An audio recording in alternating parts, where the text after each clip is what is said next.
Bienvenidos una vez más a Proyecto Jaor. Estoy disfrutando un café al estilo la abuela, así como la abuela me lo hacía cuando era pequeño. Sí, ¿cuántos pasaron por esto? ¿Cuántos recuerdan esto? Oh, miren nomás, ¿qué va? Óyeme, nada semejante a los supuestos cafés que hoy la gente cree tomar en Starbucks y todos esos lugares que son más bien, no sé, una especie em, de centro de golosinas, porque todo es azúcar allí, todo es dulce, impresionante. Ok, bueno, permítanme un momento. Ok, ponemos la bolsita por aquí.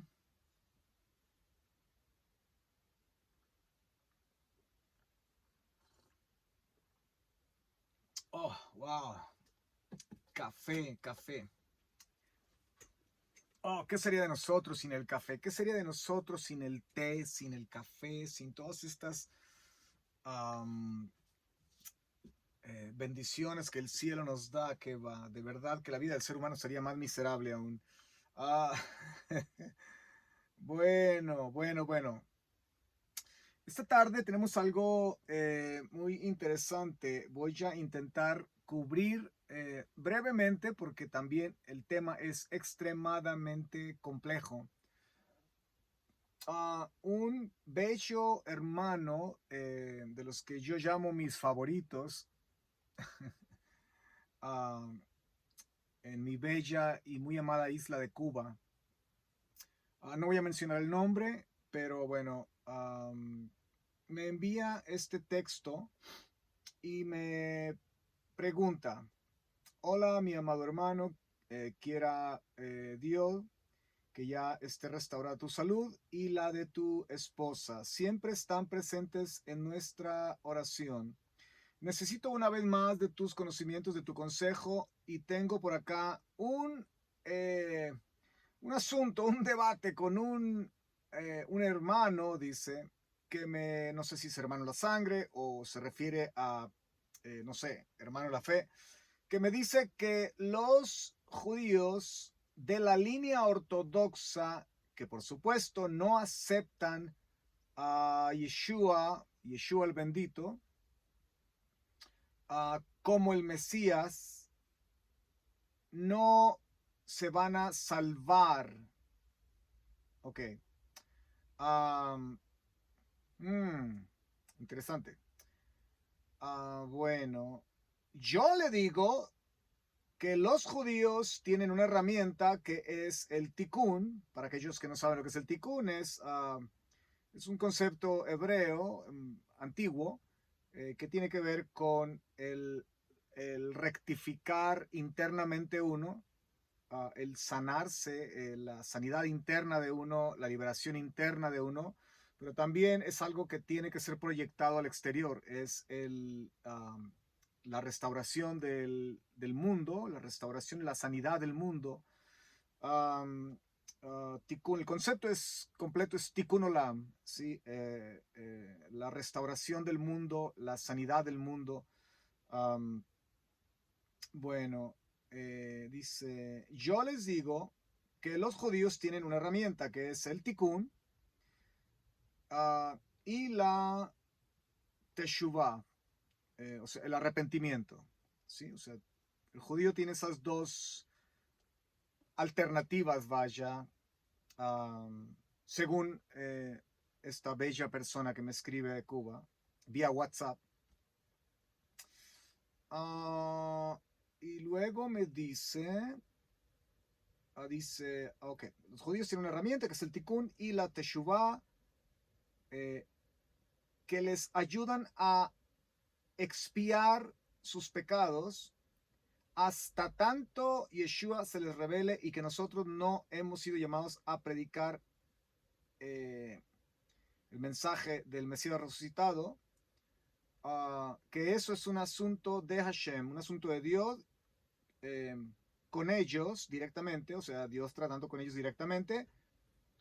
Él les quitará el corazón de piedra y les pondrá uno de carne, pero todo a su tiempo. Y bueno, bella persona, humildemente lo conozco, es una persona bella, hermosa, de ese tipo de personas que uno sacaría dinero de no sé dónde para pagarle a alguien que te lo ponga aquí de vecino. Bello, amo mucho a esta persona.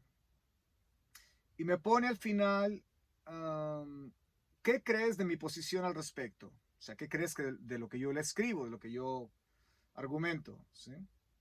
Bueno, ya le respondo y le dije que iba a hacer un corto video. Es el video que estamos teniendo en este momento. Bueno, permítanme, lo perdí. ¿Dónde estamos? Mientras lo encuentro. Ok, aquí estamos. Perfecto, ok.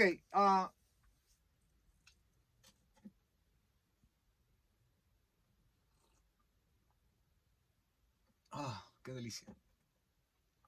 Ok, entonces, según el debate que existe entre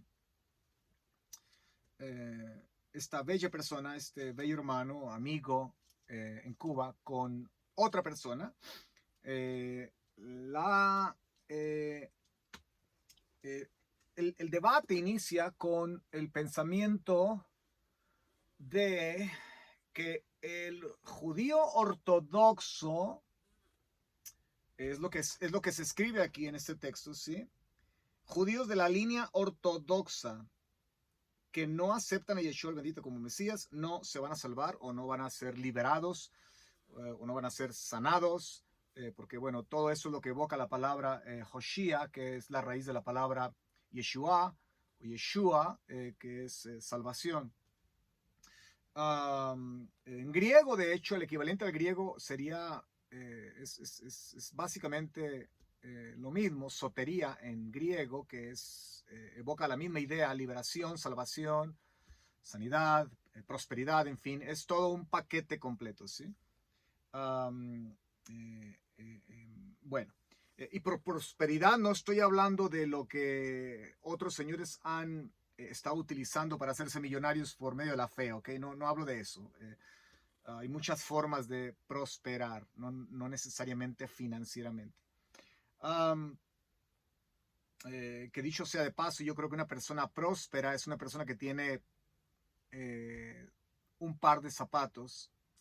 Es lo normal. Tener dos pares de zapatos ya es una persona próspera. ¿Por qué? Porque, bueno, no tienes cuatro pies, ¿sí? Entonces tienes un par extra.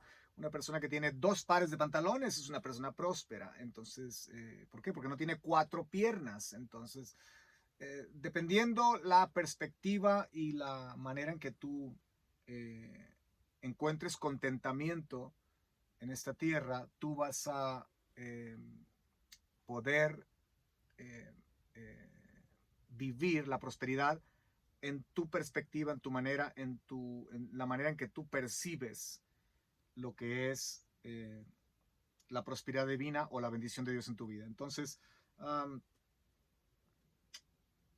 ok, vamos a iniciar primeramente con esta idea de que los judíos de la línea ortodoxa, bueno,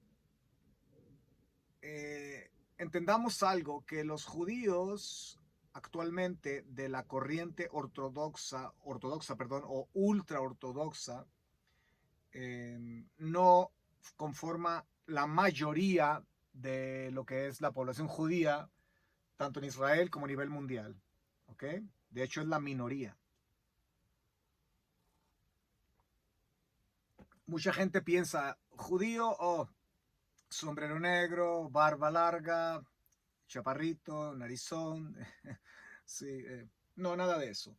Entonces, inmediatamente lo visten, ¿verdad? Como con saco negro o chaleco negro, en fin. No, entonces, si nosotros consideramos que esto solamente va dirigido para el judío ortodoxo, entonces, ¿qué de los otros judíos que conforman la mayoría? Que de hecho, bueno, la mayoría es secular, de hecho. tristemente. Entonces, que de los judíos religiosos que conforman las ramas como tradicional, reconstruccionista, liberal, reformado, conservador, que bueno, conservador y reformado es lo mismo, solamente que hay un cambio en el título, ¿no? Es la misma cosa básicamente. Um, eh, Místicos, en fin, judíos de todos los diferentes contextos. ¿Qué de ellos? ¿Sí? Entonces, esto no es algo que es meramente perteneciente a la línea judía ortodoxa. Aquí lo que yo estoy leyendo es que el debate es en relación a la salvación o a la liberación o sí, a estar en la presencia divina un día, ¿sí? Pero aquí la pregunta va dirigida solamente en cuanto al grupo ortodoxo. No comprendo por qué se dirigen a este grupo únicamente. Pero en fin, eh, pongámoslo como un todo, el judío como un todo, sino nomás la línea ortodoxa, porque no podemos dejar afuera a todos los judíos. O sea, cómo el judío encuentra la liberación del alma, la salvación o la liberación del pecado, la salvación del alma, ¿sí? La sanidad del alma, cómo el judío reconecta con Dios nuevamente, eh, cómo el judío es redimido, vaya, cómo el judío expía sus pecados. Eh, y bueno, la respuesta que mi noble hermano da a esta pregunta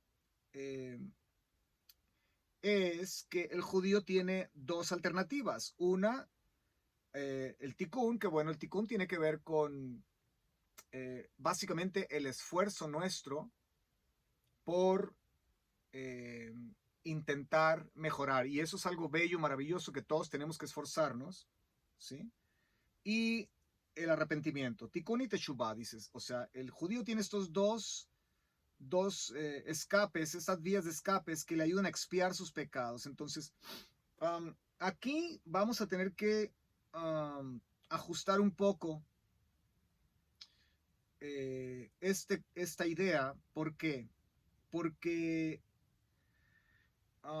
si bien es cierto que el tikkun o tikkun olam es uh, una herramienta, vaya, que nos trae beneficios enormes a todos, um,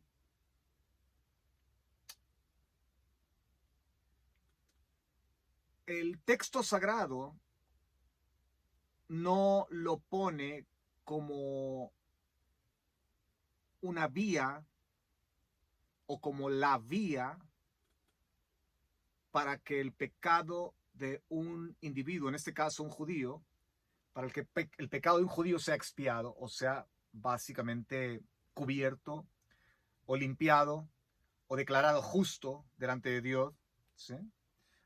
Liberado, salvado, vaya, usamos muchos esos términos, la salvación, la liberación. Entonces, el tikkun o actos de bondad que son necesarios, indispensables, y todos debemos de estar envueltos en hacer actos de bondad constantemente, constantemente. Buscar la oportunidad, y si la oportunidad no existe, bueno, crear la oportunidad. Sí. ¿Por qué? Porque entre más actos de bondad hacemos, podemos nosotros repeler más la oscuridad. ¿Sí? Los actos de bondad, recordemos, unen el mundo invisible, el mundo del espíritu con el mundo de la materia. Entonces, ¿por qué? Porque el mandamiento viene del mundo invisible, viene del mundo de Hashem, del creador de los cielos y la tierra. Él nos da el mandamiento viene de fuera de nosotros, y nosotros cuando lo activamos o lo hacemos con toda pasión y con todo deseo de traer bien a otros, entonces se unen estos dos mundos, y es donde la presencia divina se hace ver y hay un estallido de luz, ¿sí? En el mundo espiritual y en incontables ocasiones en el mundo de la materia también. ¿sí? Porque la gente queda asombrada y dice, ¿cómo es posible que este hombre haya hecho tal cosa por tal familia, o por Juanito, o por Shonita, o por el mundo, ¿verdad? Pues claro que lo hizo. Entonces hay una manifestación de la luz. Entonces necesitamos nosotros comprender que actos de bondad son necesarios. Seas religioso o no, te lo recomiendo, porque eso hace que este mundo sea más llevadero, eso hace que traigamos esperanza, que la gente pueda decir, oh, aún puedo creer que hay gente buena en este mundo, ¿sí? Entonces creamos ese sentido de esperanza, eh, pero aún con todo lo bello que es hacer actos de bondad, buenas obras, como usamos ese término también, el texto sagrado en ningún lugar, ¿sí? En ningún lugar en el texto sagrado encontramos la idea de que los actos de bondad o buenas obras, o la obra del día, como dicen, es algo que tiene el poder para expiar mis pecados. Tiene el poder para liberarme del poder de Satán. O tiene el poder para eh, inclusive hacerme reconectar con Dios.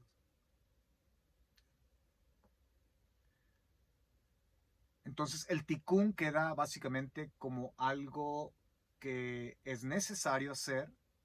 Hablo del texto sagrado. El texto sagrado nos enseña que es necesario, ¿sí? Pero eso a mí no me pone en una posición eh,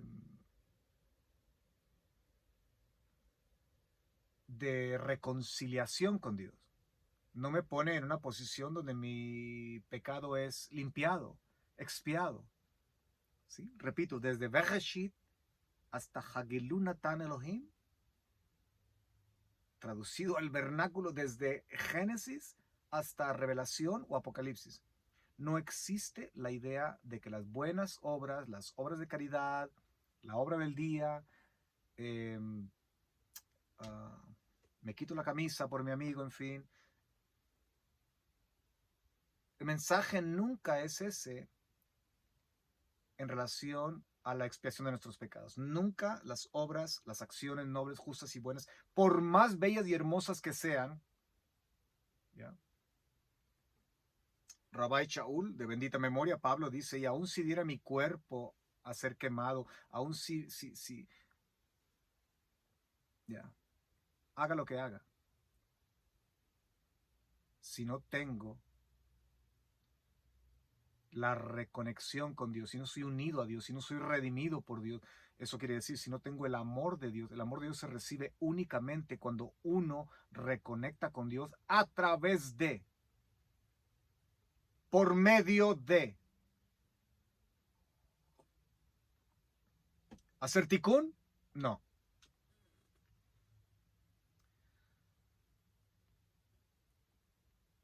El texto sagrado siempre habla de una necesidad urgente en el hombre. El hombre necesita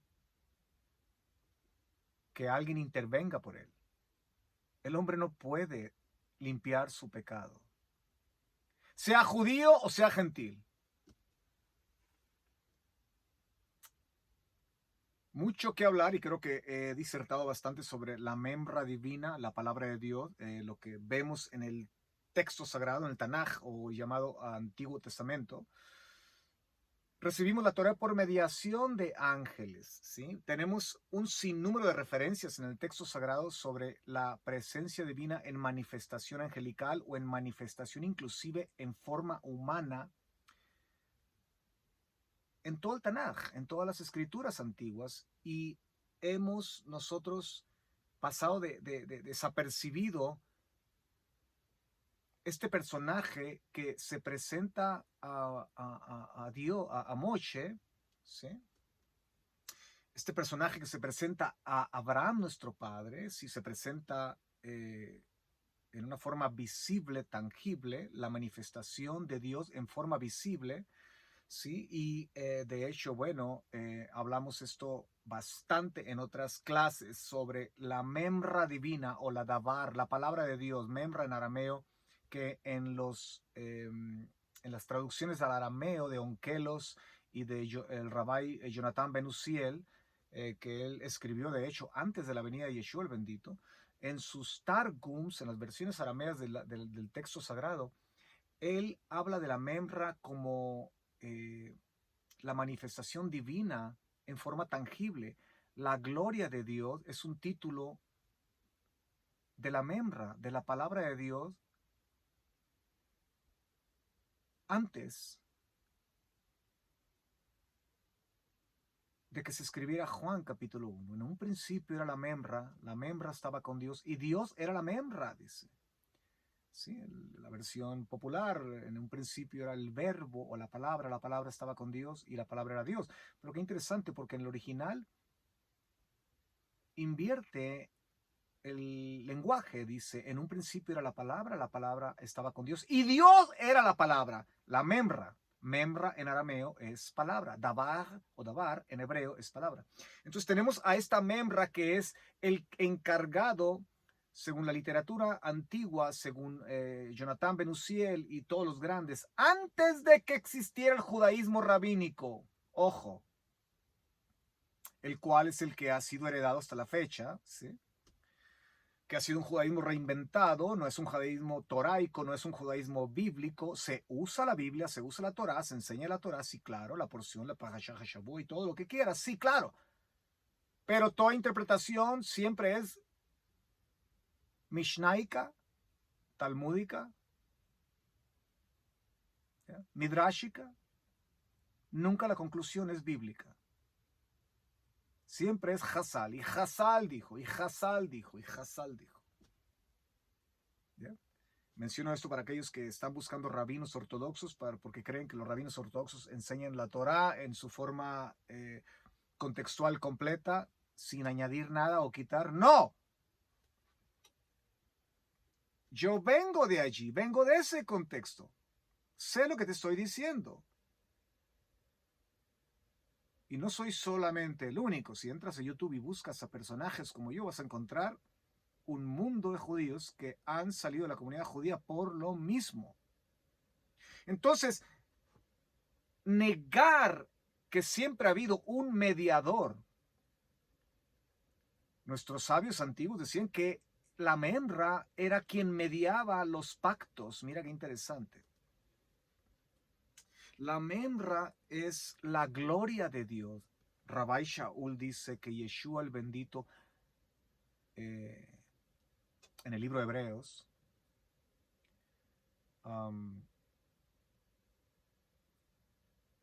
él es la imagen y la gloria de Dios.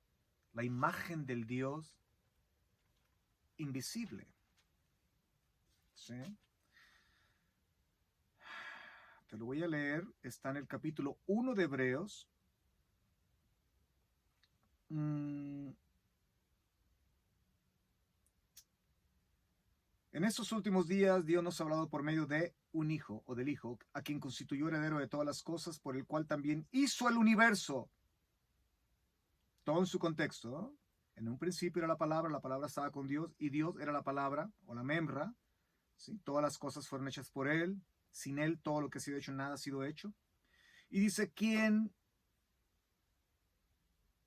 El hijo, la memra, siendo el resplandor de su gloria y la imagen misma de su ser, y quien sustenta todas las cosas con la palabra de su poder, habiendo efectuado la purificación de los pecados, se sentó a la diestra de la majestad de las alturas. Qué interesante. Habiendo efectuado la purificación de los pecados. Bueno, ¿quién está escribiendo aquí? Un judío. ¿A quién? Mashiachim Yahudim es el nombre del libro. Mashiachim Yahudim quiere decir judíos mesiánicos. Esta carta fue escrita a judíos.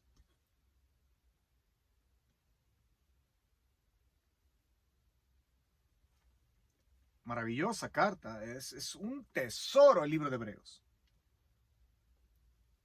Entonces, el libro de Hebreos nos dice que los hebreos de 2000 años atrás comprendieron el mensaje que quien purifica, quien limpia, quien sana, quien nos liberta, no es el hacer tikkun, no son los actos de bondad, aunque son necesarios, indispensables. Y bendito Dios por aquellos que aún no creen en Dios, que aún no han reconciliado con Dios, judío o no judío, y que es gente noble, que de alguna forma hacen actos de bondad, ¿sí? Pero eso no quiere decir que esas personas son liberadas, sanadas y que su naturaleza ha sido cambiada por el poder de la resurrección del bendito. El mismo libro de Hebreo nos dice que el judío necesita a este mediador, porque hay un solo mediador, un solo Dios y un solo mediador entre Dios y los hombres, Yeshua el Mesías que se hizo hombre.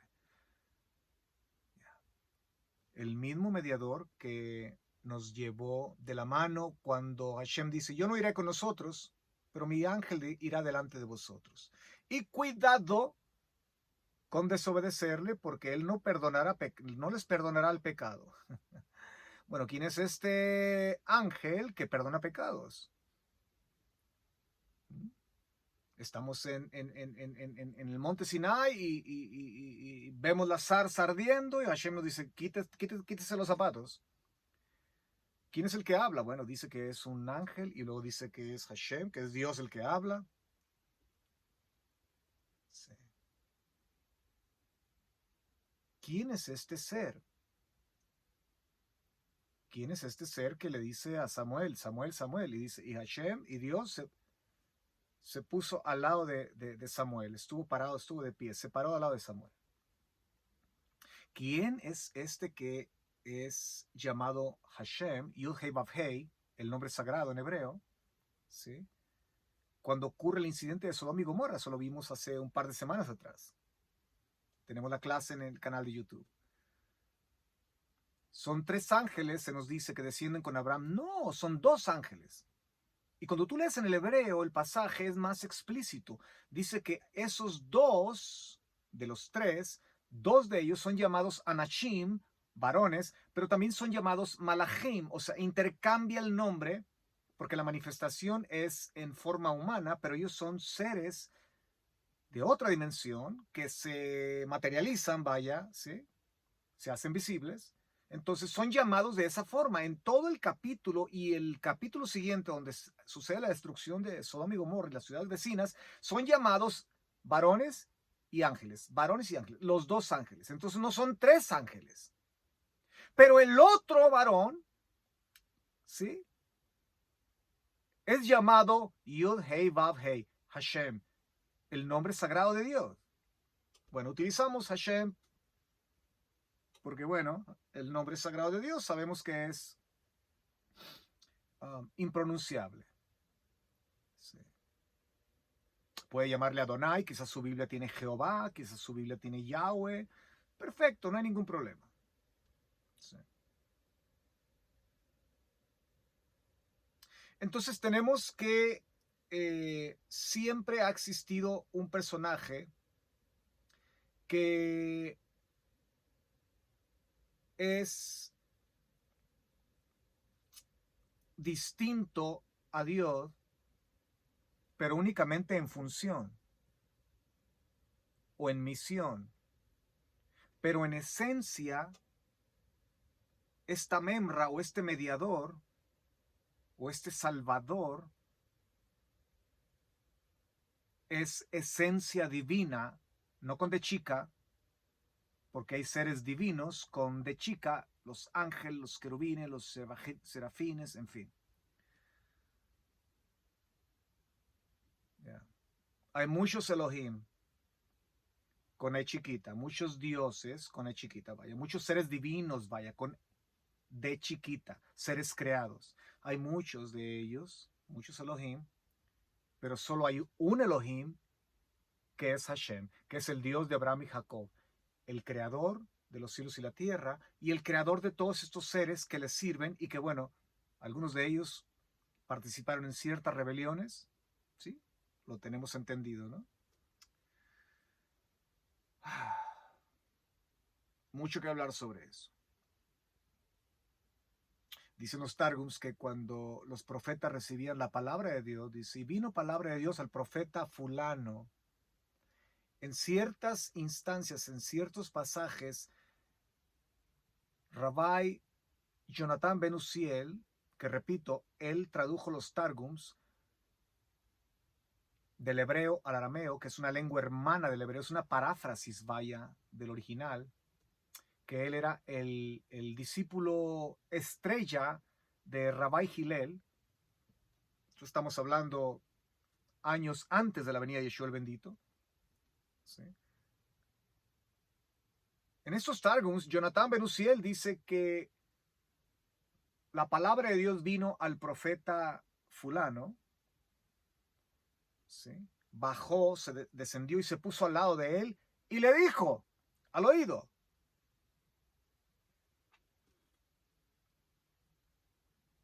La palabra de Dios es un personaje que tiene una función que es mediar entre el mundo invisible y el mundo de lo visible, distinto a Dios, el creador, en función, pero siendo esencia misma de Dios. Una, llamémosle, emanación misma de Dios,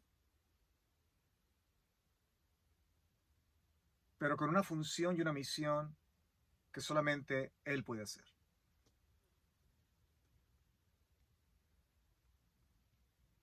Yeah. Pues esto no es como algunos dirían, ¿no? Dios tiene emanaciones distintas y que Dios puede hacer esto y lo hace de otra forma por medio de otra emanación. No, no, no, no, no. Para ser más claros, es Dios mismo en forma humana. Es Dios mismo en forma angelical. Sí.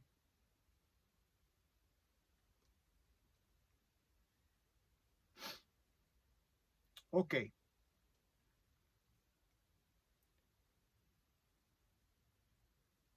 Si el pueblo judío siempre ha necesitado un mediador, y la salvación, la liberación y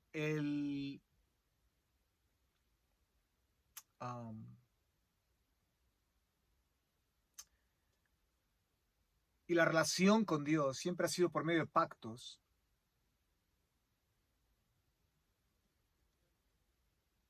Y siempre ha sido por medio de este personaje, de esta figura, de este mediador, la memra, la palabra de Dios, que en el judaísmo místico hay literatura abundante sobre el Adán Kadmón, el hombre primordial, aquel que está sentado en el trono, en la Merkabá, en el pasaje de Ezequiel capítulo 1, vi a uno sentado como el Ben Adam, como el hijo del hombre, dice, y lo que veía Ezequiel era el trono de Dios. Yo veía a uno ascender como hijo de hombre, ese ser divino que asciende al anciano de días en el libro del profeta Daniel. Entonces, eso no es algo que está oculto, esto es algo abierto, mayormente cuando leemos en el hebreo, pero es delicado que el judío ortodoxo hoy hable de esto. ¿Por qué? Debido a que es muy comprometedor.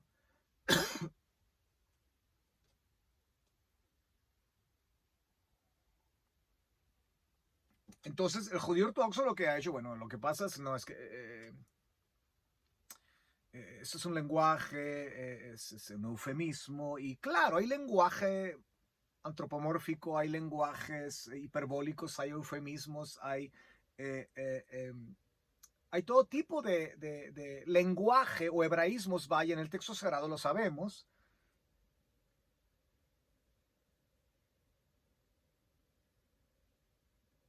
Pero es algo distinto a tomar un tema que tiene un contexto y que está repetitivo en el texto sagrado y indiscriminadamente decir que cada vez que ocurre una aparición de la Memra o una aparición de Dios mismo en forma humana o angelical, ¿cómo podemos decir que es algo eh, metafórico siempre? Hay literalismos que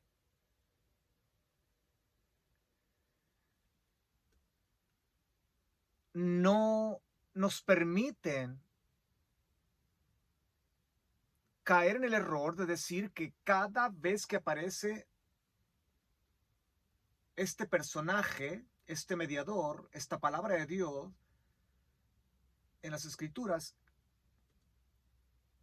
es algo literario o es un lenguaje o es un antropomorfismo.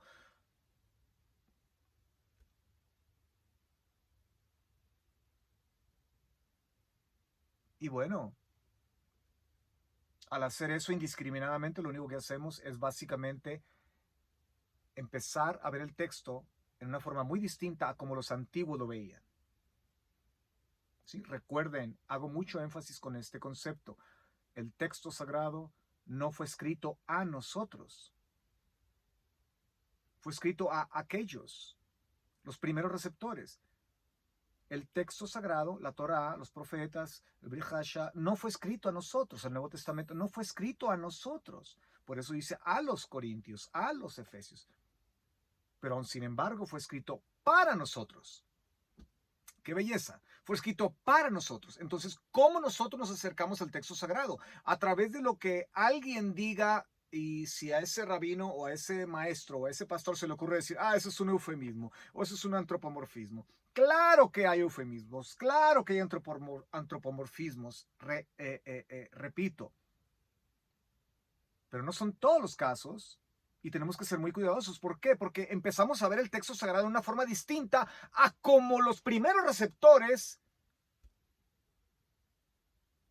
lo veían y lo comprendían. Entonces se nos complica toda la existencia con tantos pasajes. Por ejemplo, repito, otro pasaje más. Ok, vamos. El pasaje donde Moshe Rabbeinu Moisés le pide a Dios, le pide a Hashem, quiero ver tu rostro. Y le dice, no lo puedes ver porque no hay hombre que pueda ver y quede vivo. Claro, nos derretimos, quedamos como una barra de mantequilla. ¿Sí? Pero el mismo capítulo, sin salir del capítulo, te das cuenta que dice que Moshe hablaba con Dios cara a cara. Panim le panim, cara a cara.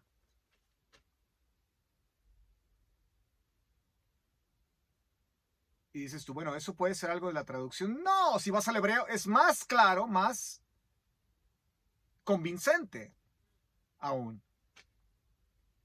Y después dice que Dios le dice, ok, voy a pasar delante de ti, voy a pasar delante de ti. Y te voy a poner aquí en el hoyo, en la roca, en ese hueco, en esa cuevita, y voy a poner mi mano para que no me veas, pero vas a ver mi espalda. Pero Dios mío, ¿de qué se trata esto? ¿Cómo comprendieron los antiguos esto? ¿Ya? Bueno, el Targum dice que quien pasó y al que Moche vio la espalda y el que hablaba con él cara a cara era la Memra divina. Este que está sentado en el trono, que tiene una apariencia de hijo del hombre.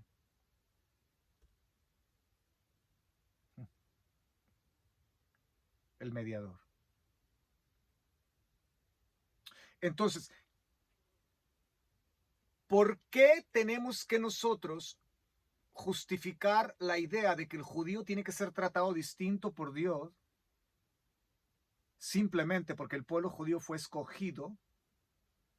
Y cuando el pueblo judío fue escogido, no fue escogido porque es el mejor pueblo del planeta o el más inteligente, o el más santo, ¿sí?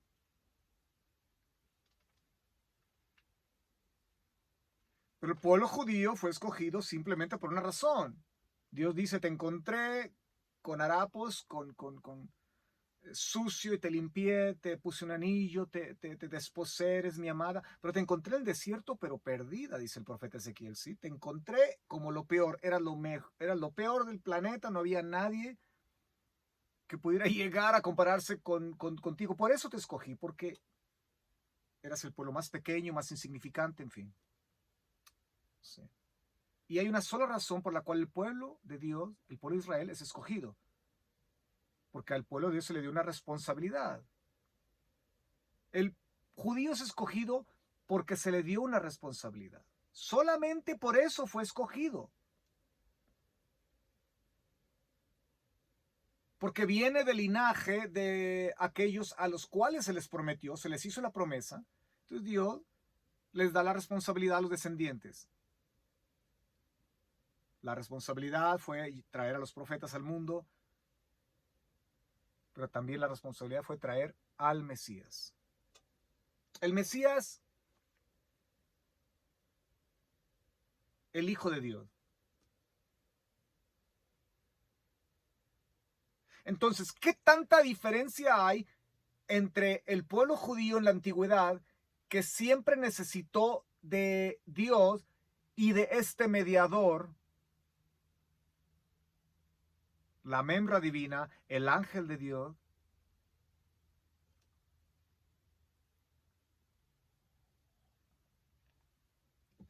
que en la literatura mística del judaísmo de hace 19 siglos se dice que él es el pilar de en medio, él es la Shejina, y luego dice, es la membra,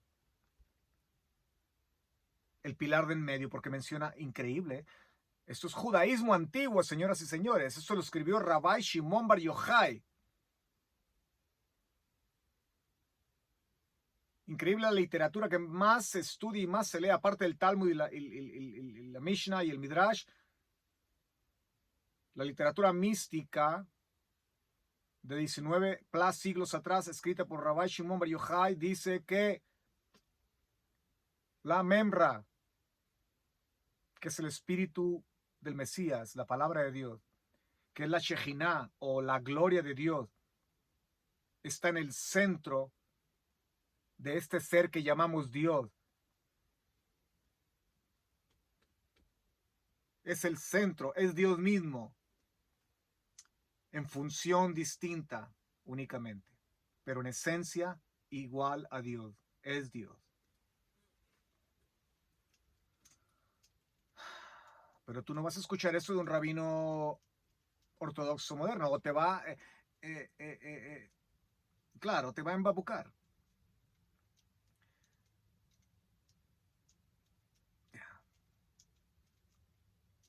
Te va a decir, no, no, no, no, no, eso es incorrecto, es incorrecto. Lo que sucede es lo siguiente. Claro, es incorrecto. Lo tenemos en toda nuestra literatura, lo tenemos en todo el texto sagrado. Hay textos que no se pueden explicar de otra forma y el Nuevo Testamento, el Brit Hadashah, viene a explicarlo. Aquel mediador que era necesario para expiar, para el perdón de los pecados, para liberar, para guiar al pueblo, para sanar al pueblo, no era otro más que la membra divina, aquel que está sentado en el trono. ¿Sí? Entonces, si Israel siempre necesitó este mediador, ¿por qué deja de necesitarlo en la venida de Yeshua cuando aquel mediador ahora viene y toma forma humana? O sea, ¿cuál es la diferencia? ¿No es esta la manifestación más gloriosa de Dios? No solamente en una forma humana, pero ahora no solamente en forma humana, sino humanizándose, tomando carne literalmente, carne y hueso. Entonces creo que decir que el judío es justificado o es declarado justo delante de Dios por simplemente porque se arrepiente, eh, pues qué bello que el judío hoy día puede arrepentirse. Pero después, ¿qué? ¿Qué sucede después? ¿A dónde va?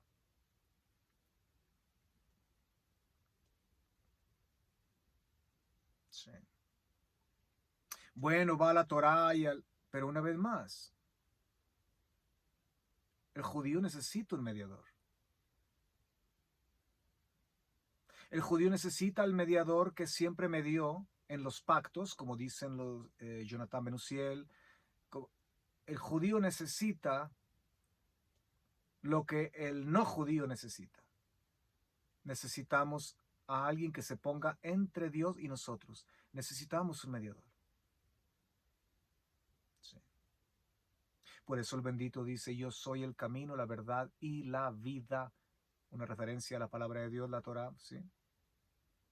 Y nadie viene, mira qué interesante, no dice nadie va al Padre, nadie viene al Padre, sino por mediación mía. ¿Sí? El que está en el Mesías es una nueva criatura, una nueva creación. La expresión ahí nueva creación tiene que ver con una creación que nunca antes jamás había existido. Las cosas viejas han pasado, ahora todo viene a iniciar nuevamente. Sí. O sea, ¿cuál es el privilegio de un judío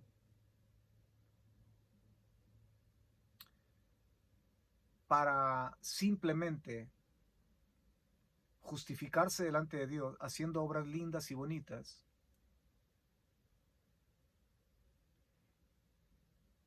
y arrepintiéndose?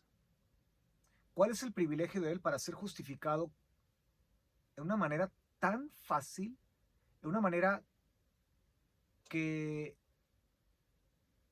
inicia de abajo hacia arriba, cuando es imposible que alcancemos el favor divino de abajo hacia arriba? Es por eso que la membra divina, la palabra de Dios, dejó de mediar en la manera en que mediaba y tuvo que venir y humanizarse, sí, para representarnos delante del Padre.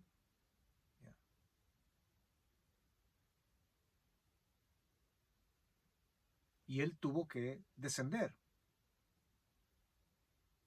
Nosotros no podemos ascender por acciones justas, por más bellas que éstas sean. Dios las ve con gratitud, Dios las ve con agrado, pero nosotros no podemos transformar y no podemos quitarnos el sello que traemos de esa condena que pesa sobre nosotros.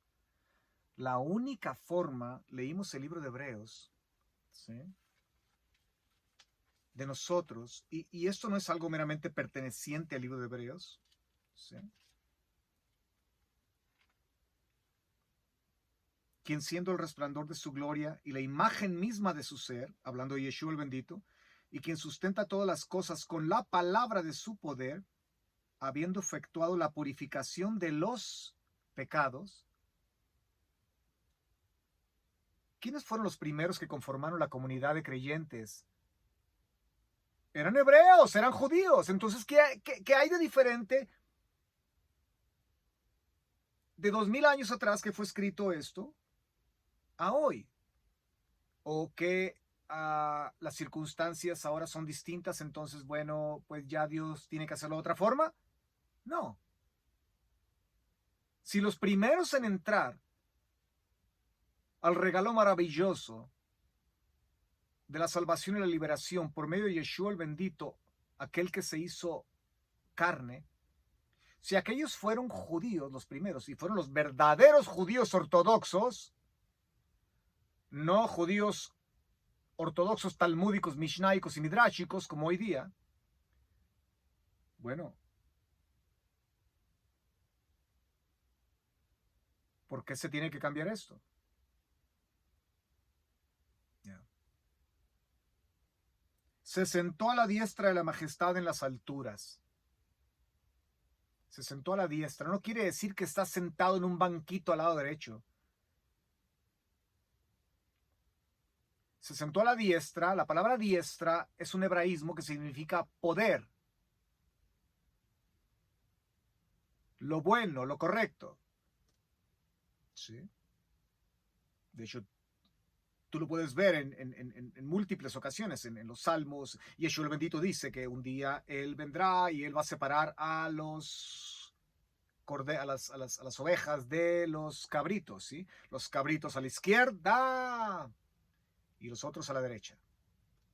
Qué interesante, porque de ahí viene el vocablo de la política en la edad medieval, donde decían, bueno, los de la derecha y los de la izquierda. Sí, hoy lo usamos todavía, ¿sí? ¿Quiénes están a favor del asesinato de niños en el vientre de las mujeres? ¿Quiénes están a favor de la promiscuidad eh, inmoral? ¿Quiénes están a favor de un mundo sin fronteras? ¿Quiénes están a favor de la repartición de los bienes? Hay que hacer de este mundo un mundo más pobre porque, bueno, los ricos tienen demasiado dinero y, bueno, hay que hacer algo equitativo. Bueno, lo único que hacen es traer más miseria, no más pobreza, ¿no? Y lo que hacen. ¿Quiénes son ellos en el mundo de la política moderna? Decimos los de la izquierda. ¿Sí?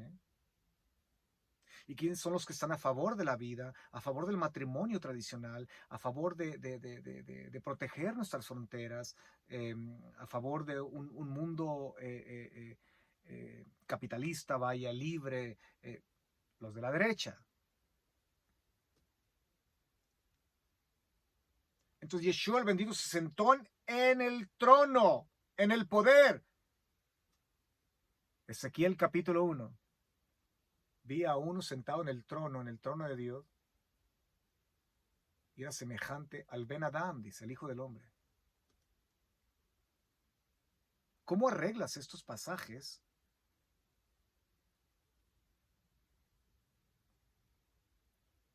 en la manera en que hoy muchos intentan estirar pasajes para negar que siempre ha existido este ser maravilloso que forma parte de este ser maravilloso que llamamos Dios? La membra divina, la palabra de Dios, la Dabar de Dios, el Adán Kadmon, el hombre primordial. Es por eso que cuando tenemos a Yeshua el bendito, ¿cuál era el título que él usaba? Hijo de hombre, Ben Adam. De hecho, cuando el sumo sacerdote le dice, dinos por favor, ¿ok? ¿Qué eres tú, el Mesías o qué?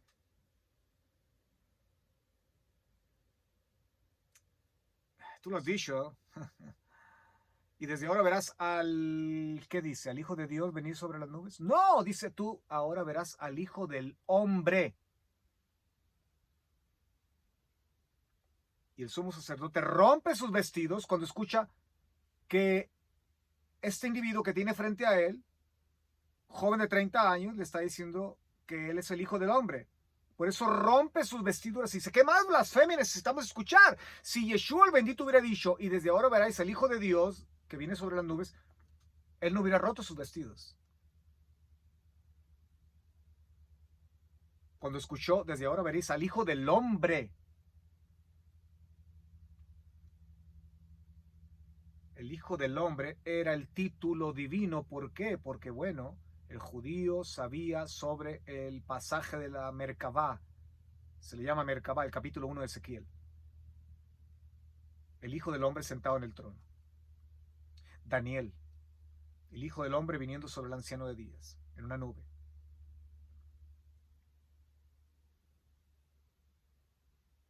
Entonces Yeshua el bendito es el mediador y siempre ha sido el mediador. ¿Qué quiero decir con esto? Bueno, para tratar de ir más rápido. Hay mucho por cubrir. Siempre. Este tema particularmente es extremadamente vasto.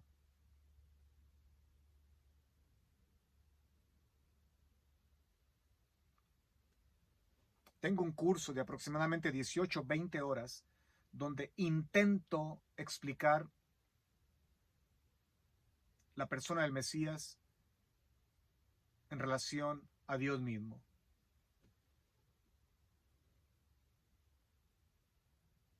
Y creo que no llegué ni a la introducción. ¿Cómo explicamos a Dios? Y hemos tratado de explicar a Dios de una y mil formas. No podemos. Lo que tenemos es el texto sagrado y ver cómo el texto sagrado fue comprendido cuando aquellos primeros receptores lo tuvieron en sus manos. Es una ardua tarea, pero no imposible. Es posible. Entonces, ¿cómo fueron justificados, declarados justos aquellos antiguos? Cuando traían al animalito, lo ofrecían en sacrificio. ¿Cómo sus pecados eran cubiertos, expiados en la antigüedad? A través de algo que era una figura, ¿sí? Una criatura viviente que derramaba su sangre en lugar de el penitente, pero siempre pasamos desapercibido esto.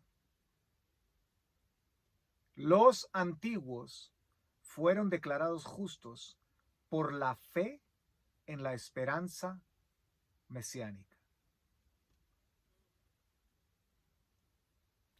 No se ponía la fe en el animalito, se ponía la fe en Dios, quien nos da su perdón y su gracia. Pero había un mediador que derramaba la sangre.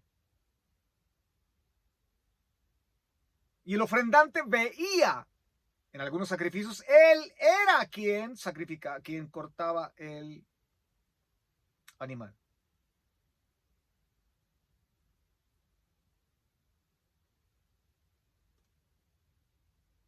Entonces era la salvación y la liberación y el perdón y la expiación del pecado en la antigüedad.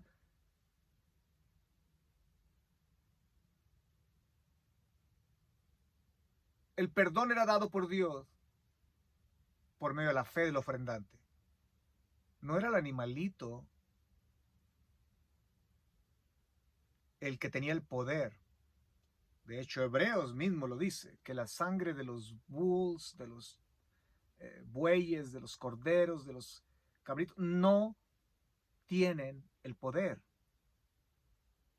para limpiarnos los pecados. Quien tiene el poder es aquel que estaba representado en ese animal, el espíritu del Mesías sufriente, la esperanza en Dios, quien sufría él mismo como un padre por nuestros pecados. Entonces la salvación y la liberación de judíos siempre ha sido por gracia, por medio de la fe,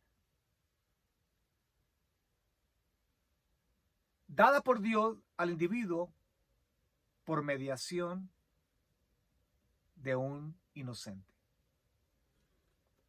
¡Wow! Más café. Ok.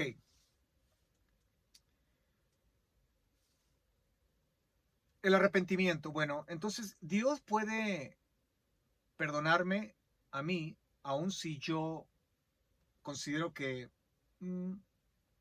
puedo vivir una vida sin el Mesías. Es un tema complejo, pero yo creo que Dios perdona. Pero el hecho de que perdone no quiere decir que tu estatus o la limpieza de tu naturaleza pecaminosa se va a llevar a cabo por Dios. El problema de nosotros los humanos es que tenemos una condena que pesa para el resto de nuestras vidas. Nacemos con esa condena, de hecho. Tenemos que regresar a Dios. Y si el patrón siempre fue en el Antiguo Testamento, en el Tanaj, por mediación de, cuánto más ahora que ese mediador ha venido y ha tomado forma humana. El problema de la humanidad no fue solamente el pecado de Adán en el jardín del Edén. El problema de la humanidad se acrecentó cuando estas fuerzas descendieron a la tierra, para ser más preciso, en el monte Hermón, ¿sí? Hay tanto en la Biblia que mucha gente desconoce cuando utiliza esos conceptos. Dicen, pero ¿de dónde saca eso? Ahí estado y no lo han visto. Dios mío.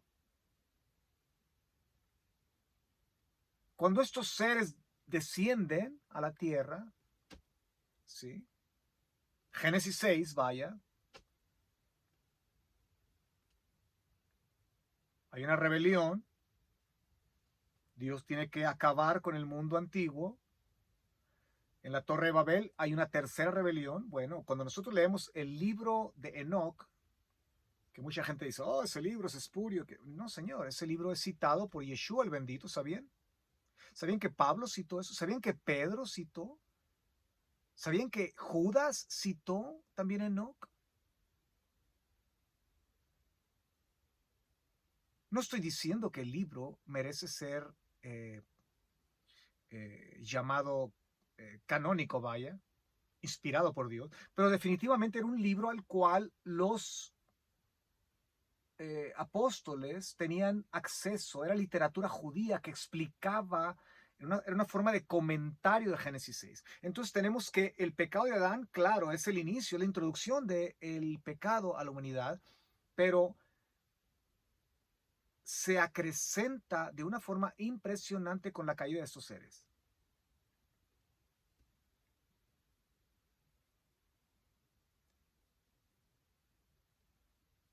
Ya. En la Torre de Babel es como que Dios dice, hasta aquí llego con las naciones, me divorcio de las naciones y me caso con, voy a escoger un pueblo, voy a escoger un hombre. Por eso Génesis 12 divide la historia, ya no se trata de las naciones, se trata de los descendientes de este hombre que Dios escogió, Abraham.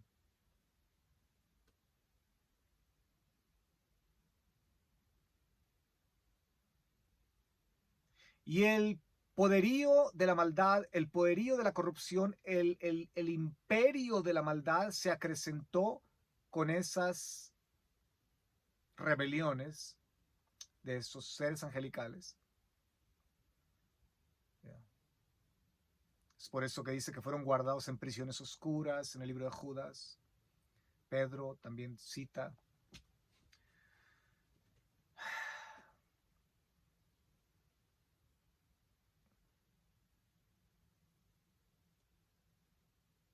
Entonces, el problema ahora no solamente es el pecado de Adán, pero es los pecados que la humanidad aprendió con estos seres. Por eso no es el perdón de nuestro pecado, es el perdón de nuestros, plural, pecados.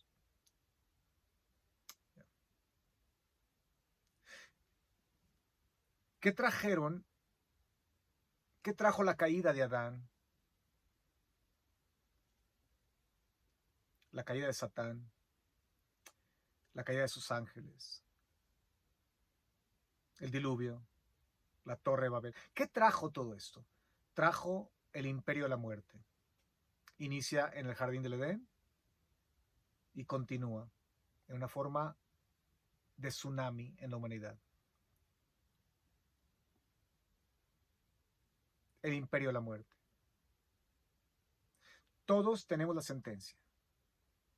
Yeshua el bendito cuando viene, dice el texto sagrado, para esto, para este propósito, para este fin, todo el asunto se cierra aquí, dice Yohanan o Juan en su carta, y lo dice en una forma tan impresionantemente bella, hermosa, sublime, elevada. Dice, para este propósito, para este fin. Oigan, muchachos, oigan, muchachas, oiga, humanidad, para este propósito, para esto, escuchen, para este fin, para este propósito,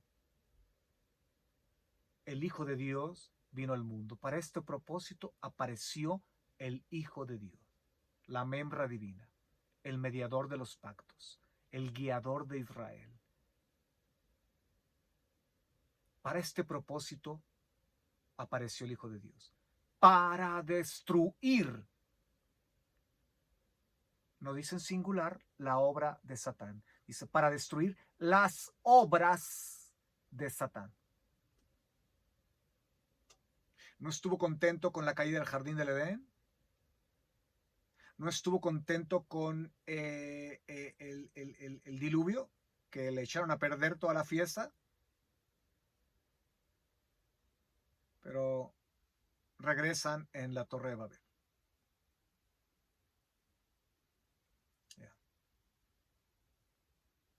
So Yeshua el bendito se convierte en el único ser en todo el universo que venció las obras de Satán o de los satanes o de estos pequeños Elohim con E chiquita, diosesitos, seres divinos creados por Dios.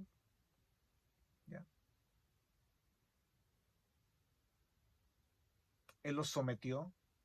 Por eso Pablo una y otra vez repite que él los exhibió públicamente triunfando en el madero a los principados, potestades, autoridades, gobernadores de las tinieblas. Luego nos dice, no tenemos lucha contra carne y sangre, sino contra príncipes, poderes, gobernadores de las tinieblas, huestes. O sea, hay un mundo de seres que participaron en estas rebeliones y que no son meramente shedim, demonios, sino que tienen posiciones más elevadas. Muchos de ellos están en prisión, los del diluvio, y no entendemos y nos quebramos la cabeza por comprender tanto, ¿no? No es nuestra tarea tratar de intentar entenderlo todo o explicarlo todo. Hay fuerzas que están allí y no son meramente demonios, están entronizados sobre territorios, sobre naciones, sobre pueblos. Lea el libro de Daniel. Basta leer el libro de Daniel para comprender lo que estoy diciendo.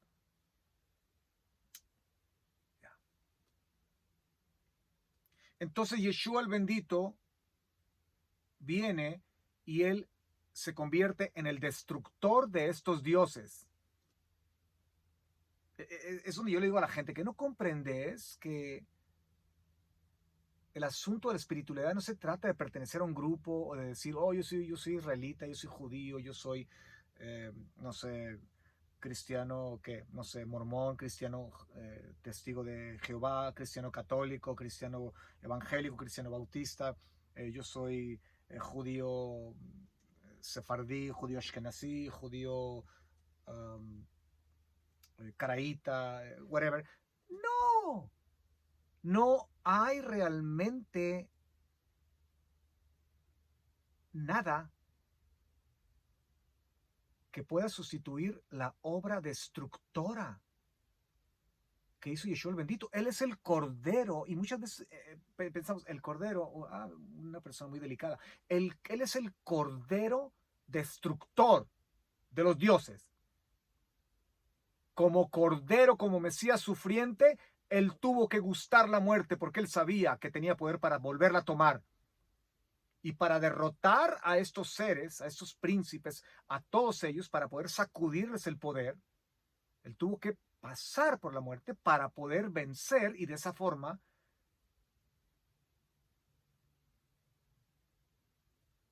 dar o imputar ese poder de resurrección a todo aquel que se une a él.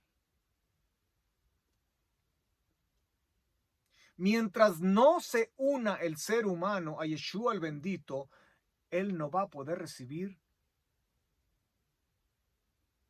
el don de la salvación o de la liberación. Es claro.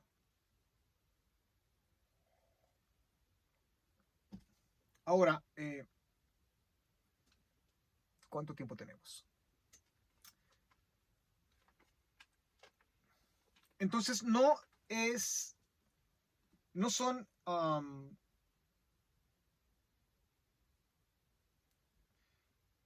no son herramientas que nosotros podamos utilizar, aún siendo bíblicas.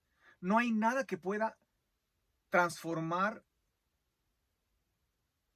nuestro estatus, porque todo eso se trata de recuperar el estatus. Lo hemos perdido. Lean todas las escrituras apostólicas, es el mismo tema, porque tanto judíos como gentiles han pecado. Todos hemos pecado y estamos destituidos de la gloria de Dios. No hay judío ni griego, ¿sí? Esclavo ni libre.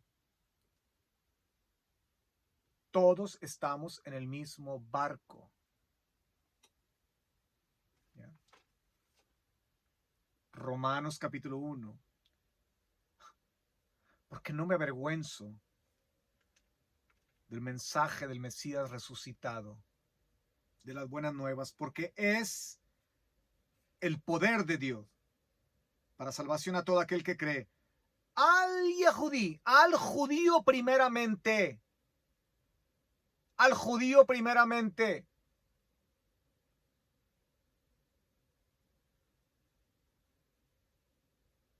Como también al no judío o al griego.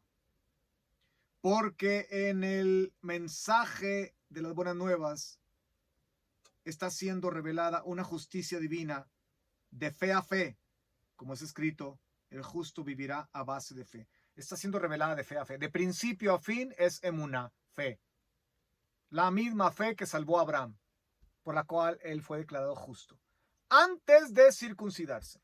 La misma fe que hacía reconciliarse al individuo cuando llevaba ese animalito. No era el animal era indispensable, era el mediador, era el elemento o el objeto mediador, que era la figura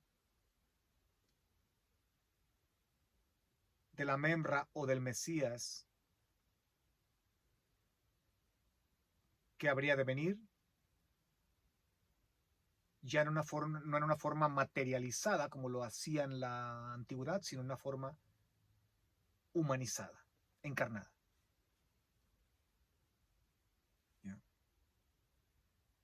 ¿Cuál es la diferencia de este pasaje o de todos los que he citado? ¿Por qué el judío tiene que ser tratado en forma distinta? O es que el judío, bueno, viene de la luna, viene de Marte. No, aquí estamos.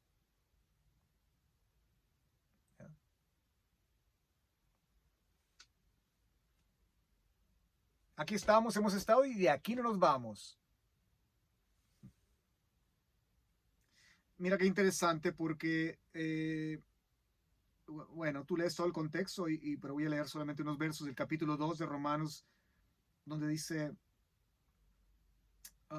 que Dios paga a cada uno conforme a sus acciones, vida eterna a los que perseverando a hacer el bien buscan gloria, honor e inmortalidad, pero ira y enojo a los que por egoísmo desobedecen a la verdad y son persuadidos por la injusticia. ¿Cuál es la verdad?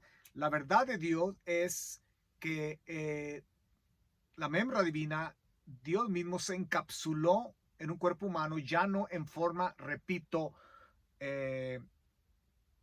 visible solamente como se hacía en la antigüedad, pero no que no era una manera totalmente humana, pero ahora se humanizó 100%, ¿sí? Esa es la verdad. Tribulación y angustia sobre el alma de todo hombre que obra lo malo, del judío primeramente como también al no judío, pero gloria y honor y paz a todo el que obra lo bueno, al judío primeramente y también al no judío, porque delante de Dios no hay excepción de personas. Y está citando Rabbi Shaul aquí, Deuteronomio capítulo 10, verso 16 al 18, donde interesantemente Voy a leer el pasaje rápido. Interesantemente, el pasaje que cita de la Torá, Pablo, discute, es donde Moshe está discutiendo el tema de el segundo set o las segundas tablas de la Torá, vaya, ¿sí? Voy a leer del capítulo 10, verso 15 en adelante. Solamente de tus padres se agradó Dios para amarlos y escogió a sus descendientes después de ellos, a vosotros de entre todos los pueblos, como veis en este día. Ve el verso 16. Circuncidad pues el prepucio de vuestro corazón y no endurezcáis más vuestra cerviz. Qué interesante, porque este asunto de la circuncisión del corazón, mucha gente cree que Pablo lo inventó. Aparece más de 3 ocasiones en la Torá nada más y otras tantas en los profetas. ¿Sí? Porque si el judío, que la señal externa del pacto abrámico la llevamos en el órgano genital, ¿sí? ¿Por qué, si eso es lo más importante y lo más relevante para la liberación y la salvación del alma, por qué Dios aquí no omitió la palabra corazón? ¿Por qué no solamente lo dejó con circuncidad, pues, o circuncidarse y no endurezca vuestra cerviz? ¡No! Porque la misma circuncisión que libera, que salva, que nos reconecta con Dios, es la misma circuncisión que el no judío requiere para reconectar con Dios, para ser declarado justo. Es la circuncisión del corazón. Y el corazón en el texto sagrado no es la bomba que envía sangre al cuerpo, es el área de nuestra mente. Es la mente. Lev, corazón, es la mente. Lo más íntimo de tu ser pensante. Circuncidad pues el prepucio de vuestro corazón y no endurezcáis más vuestra cerviz. Porque Dios, Hashem vuestro Dios, es Dios de dioses.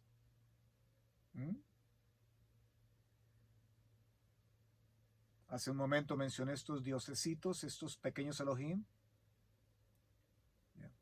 Cuando se habla de ellos, no es un lenguaje. ¿Cómo puedes decir que Dios es Dios de dioses si los diosesitos no existen? Permítame llamarle de esa forma. Si los diosesitos o los pequeños Elohim o estos seres divinos, vaya, o estos seres angelicales, o en fin, si ellos no existen, entonces tampoco Dios existe. Básicamente, podríamos usar esa lógica. ¿Por qué? Porque ¿cómo va a ser comparado Dios con alguien que no existe? Aquí se está comparando a Dios con algo que obviamente existe. Es incongruente comparar algo existente con algo no existente. Nunca visto, nunca conocido. ¿Cómo lo vas a comparar? Porque Hashem, vuestro Dios, es Dios de dioses. ¿Sí? Hay muchos Elohim, muchos seres divinos creados por Dios a disposición y servicio de Él. Pero solamente hay un Elohim que es sobre todos los Elohims, o Elohim, y ese es el Dios de Abraham, Isaac y Jacob, Hashem, el creador de los cielos y la tierra. Es por esta razón que tenemos en las 10 declaraciones: no tendrás los otros dioses de las naciones o dioses ajenos delante de mí. Espérate, también igual, ¿no? Si esos dioses no existen, entonces ¿por qué él demanda que no los debo de tener? Y caemos en el juego de la imaginación moderna teológica, ¿verdad? De muchos grupos, ¿no? Es que son estatuitas. ¡No! Esas estatuitas representaban seres.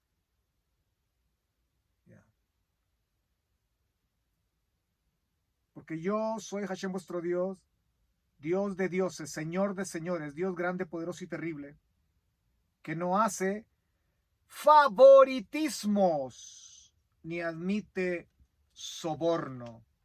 Bueno, acá Rabbi Shaul, Pablo está citando capítulo 2 de Romanos, donde nos dice que gloria y honor, paz y a todo aquel que obra lo que es justo, lo que es bueno, al judío primeramente y también al no judío, porque ante Dios no hay acepción de personas.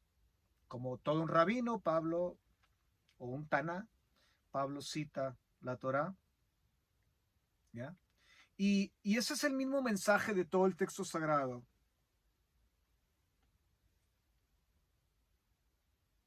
Que todos necesitamos que alguien intervenga a favor nuestro. Sí. Que alguien medie por nosotros, por favor. Ahora, aquí va algo muy interesante y voy a intentar empezar a bajar la voz un poco para concluir. Que repito, no es un tema que es exhaustivo en esta tarde porque no puedo tomarme todo el tiempo. Pero al menos estoy dando un poco de, creo yo, que estoy dando un poco de claridad a aquellos que ven este video. ¿Sí? Romanos 11 es clave. Romanos 11, todos aquellos que conocen Romanos 11 saben de qué se trata, los dos olivos, en fin. ¿Sí? El verso 11 en adelante dice, digo, pues, ¿acaso tropezaron para caer? Hablando del pueblo judío. ¿Sí? Tropezaron para caer de ninguna manera, pero con su transgresión, con la transgresión del pueblo judío, vino la salvación a los gentiles, a los no judíos, para provocar a los judíos a celo. Espérate, pero ¿qué pasa? ¿Cómo es cómo que ellos van a ser partícipes de las promesas si de que fueron hechas a nosotros? ¿Sí? Entonces hay un celo que se inicia en el pueblo judío porque dicen, no, no, no, es el Dios de Israel. Sí, el Dios de Israel. Pero recuerda que el Dios de Israel es el creador de la humanidad. ¿Sí? Y en la promesa abrámica, que es la clave, la base de todo, ¿sí? Dios dice, en ti las naciones de la tierra se van a bendecir a sí mismas, van a ser bendecidas. Entonces, la promesa abrámica no tan solo me incluye que Dios le va a dar un buen nombre, le va a dar fama, le va a dar prosperidad económica, le va a dar solvencia, le va a dar poder, le va a dar poder de influencia, le va a dar un hijo, le va a dar una descendencia. Pero espérate, Abraham, la promesa incluye las familias de la tierra, las razas, las etnias de la tierra. Todas las familias de la tierra están incluidas.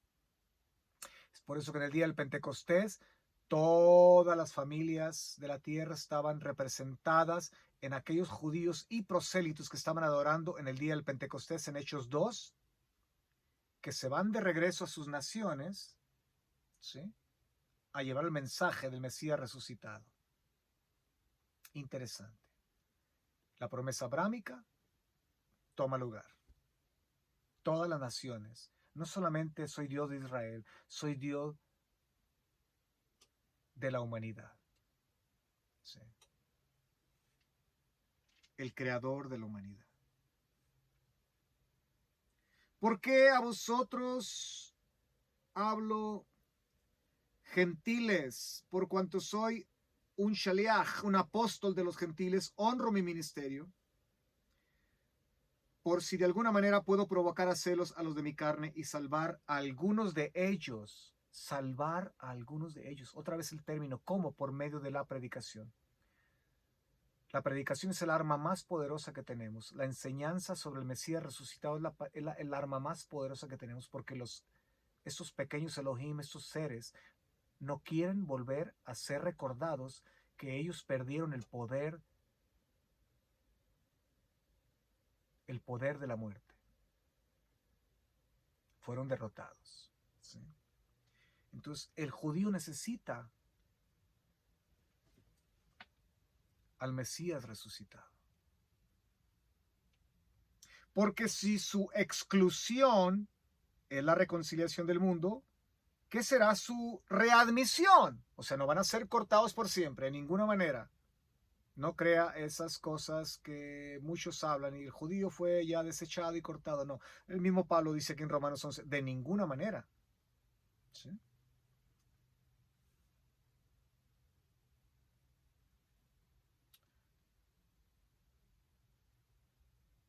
Y si la primera porción es santa, también la masa.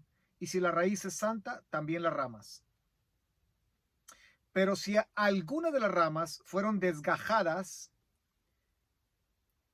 ¿qué quiere decir eso? Fueron arrancadas. ¿Sí? Y tú, siendo olivo silvestre, fuiste injertado entre ellas y llegaste a ser copartícipe de la raíz de la rica savia del olivo. No te jactes contra las ramas, y si te jactas, sabe que no sustentas tú a la raíz, sino la raíz a ti. ¿Sí? Dirás entonces, esas ramas fueron desgajadas para que yo fuera injertado. Bien, por incredulidad fueron desgajadas, y tú por la fe estás firme. No seas arrogante, sino teme, porque si Dios no eximió las ramas naturales, tampoco te eximirá a ti. Si ve, judío y gentil estamos en el mismo barco. Esta cuestión no es una cuestión étnica, no es una cuestión religiosa, no es una cuestión racial, no es una cuestión de tu prosapia, no es una cuestión de tu cuenta en el banco, de tu apellido, o que tienes el monopolio de Dios. Es una cuestión de estatus como ser espiritual humano. Todos perdimos nuestro estatus.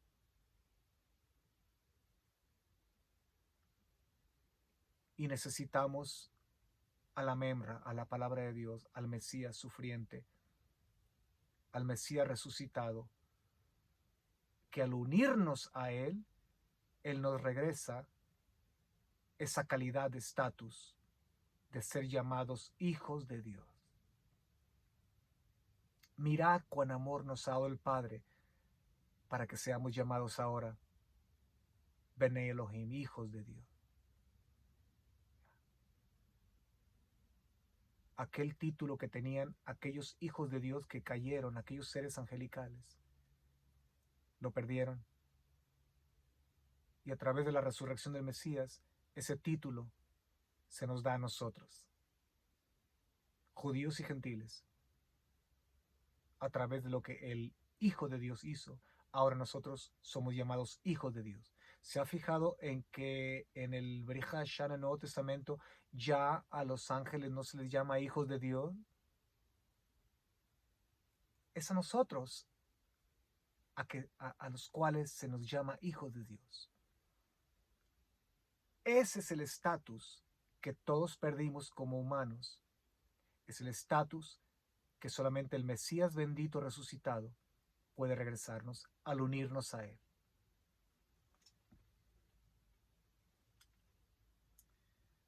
Mirad pues la bondad y la severidad de Dios, severidad con los que cayeron, pero bondad divina para contigo. Si permaneces en la bondad, de otra manera tú también serás cortado. Mismo nivel. Y aún ellos, si no continúan en incredulidad, serán injertados, porque poderoso es Dios para injertarlos otra vez. Porque si tú fuiste cortado del que por naturaleza es olivo silvestre y contra naturaleza fuiste injertado en el olivo cultivado, cuánto más estos, que son las ramas naturales, serán injertados en su propio olivo. Pero aquí viene algo que quiero citar.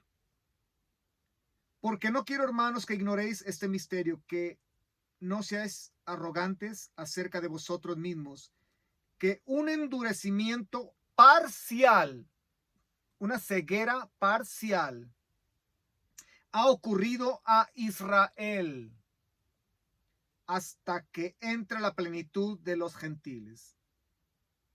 Y así entonces todo Israel será salvo, como está escrito.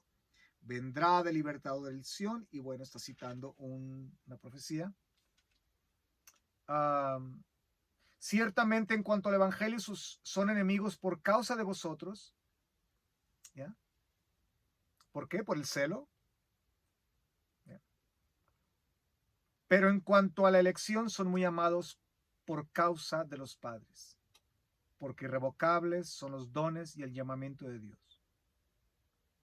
Porque así como vosotros en un tiempo fuiste desobedientes a Dios, porque pero ahora en la desobediencia de ellos habéis alcanzado misericordia. Así también ahora estos fueron desobedientes para que por la misericordia mostrada a vosotros, ellos también alcancen misericordia.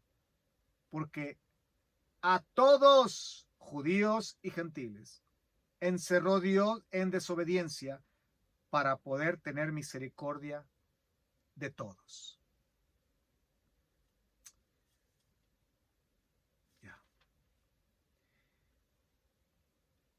Este verso que dice que ha ocurrido un endurecimiento parcial a Israel, ve el verso 8 del capítulo 11. Como está escrito, Dios les dio al pueblo judío espíritu de estupor, de medio dormidón, ojos para no ver y oídos para no oír hasta el día de hoy.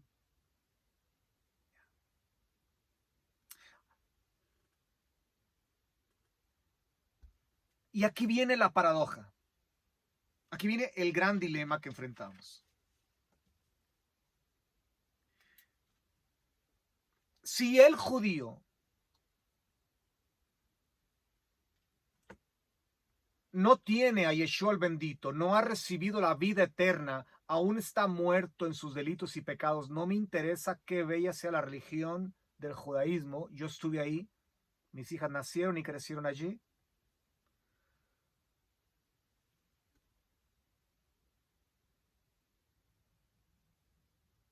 ¿Por qué Dios va a mandar a la Gehenna? Vaya, déjame usar el nombre popular convencional. ¿Por qué Dios va a mandar al infierno a un judío que no tiene a Yeshua en su vida, que no ha recibido ese cambio de estatus, que no ha sido salvado, liberado, vaya? Si fue Dios mismo quien le dio al judío un espíritu dormilón, un espíritu de estupor, quien ha causado esa ceguera parcial. El judío va a poder tener una excusa impresionante cuando llegue en la presencia de Dios, la presencia de Hashem, decir, no, fuiste tú el que me cegaste para que el gentil entrara. No me culpes a mí de que yo nunca volteé a ver y pensar por un momento que aquel que murió en el madero 2000 años atrás era el destructor de los dioses, el destructor del imperio de la muerte, era el Mesías que tanto hemos esperado. No me culpes a mí. ¡Qué confrontación! Entonces, Dios no es injusto. ¿Cómo Dios me va a poner a mí un obstáculo? Me va a cerrar los ojos, me va a poner un obstáculo, vaya, ¿sí? Me va a dar un somnífero, yo voy a estar medio dormido, ¿ok? Para tener oídos sin oír y ojos sin ver. ¿Cómo Dios va a ocasionar ese endurecimiento?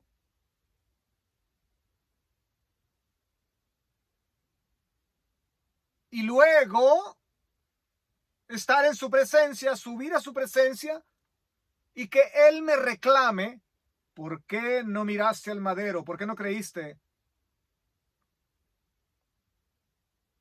en la obra y en la misión del Hijo del Hombre, de Yeshua el bendito? ¿No es justo? Aquellos que digan que eso es justo, Señor, usted no cree en el Dios de Abraham, Isaac y Jacob entonces. Entonces lo paradójico de todo aquí es lo siguiente. Que de alguna manera el creador de los cielos y la tierra, que es mucho más inteligente que nosotros, obviamente, y digo inteligente porque la palabra inteligencia no cabe, él es mucho más que eso, de alguna forma él va a orquestar o va solucionar este dilema a la manera en que él solamente sabe hacerlo, nosotros no.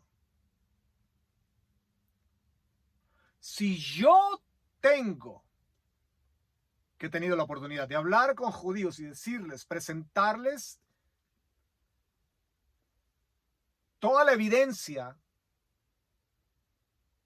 irrefutable, toraica, con el texto sagrado en hebreo, no en español, o en la lengua que inglés o en chino japonés. Si yo tengo la manera, se me presenta la oportunidad, y este judío, o este rabino, o este judío secular, en fin, escucha el mensaje que yo estoy dando, es bien presentado, es coherente, es en el entendimiento de este judío, y él asiente que lo que estoy diciendo es realmente el mensaje de los profetas, el mensaje del texto sagrado, el mensaje de liberación, y él comprende que realmente aquel que vino hace 2000 años plus es el bendito, el destructor de los dioses, el Mesías sufriente, el Mesías que tanto... Si él llega realmente a comprender eso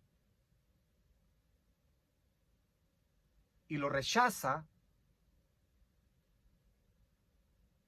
entonces él no tiene mejor posición que la de un no judío que también rechaza al Mesías cuando el mensaje es presentado de una forma coherente, convincente y bíblica. Porque ambos están en el mismo barco. Todos hemos pecado. Ahora, si el mensaje que yo le doy a este judío es en una manera agresiva, es en una manera acusatoria, es en una manera peyorativa, yo llego y le digo, ustedes mataron a Cristo y por eso necesitas al Cristo y por eso necesitas el Cristo. Si yo me acerco, tengo un acercamiento a la comunidad judía, y yo llego con gritos y dando folletitos, esperando que el folletito mágicamente al tocarlo, la presencia les va a caer en el, no sé, ¿sí? Todo ese tipo de superstición que hoy día existe, ¿ok? Si yo les presento el mensaje y les digo que ellos necesitan ir a la iglesia, como muchos lo presentan, en pocas palabras, si tú no conoces la mente de un judío, si tú no conoces cómo un judío interpreta la vida, cómo un judío percibe la vida, tú no tienes manera de cómo llegar a presentarle el mensaje. Tienes primeramente que saber cómo él percibe tu vocabulario. Tú no puedes llegar con términos como iglesia. Tú no puedes llegar con términos como Jesucristo. Tú no puedes llegar con una cruz. Tú no puedes... No, todo eso son elementos que representan persecución a través de los siglos, que representan inquisiciones, que representan cruzadas, que representan pogroms, que representan sufrimiento, dolor, pena, persecuciones papales, el nazismo auspiciado por el Papa Pío XII, 80 y plus años atrás, en fin. Tú no puedes llegar con ciertos elementos vocabulario. ¿Por qué? Porque el mensaje no va a entrar. Sí.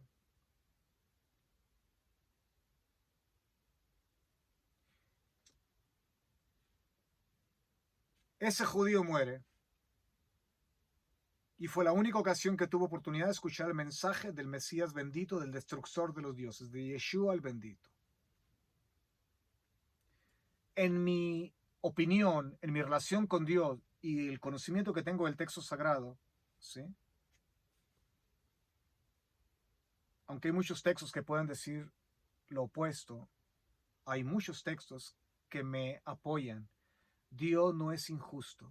El mensaje no fue dado apropiadamente. El mensaje no entró al corazón de esta persona. La persona se cerró, la cerraste básicamente. ¿Sí? Pero la persona era una persona que de alguna forma u otra intentó entrar en esa búsqueda por Dios. intentaba hacer las cosas bien.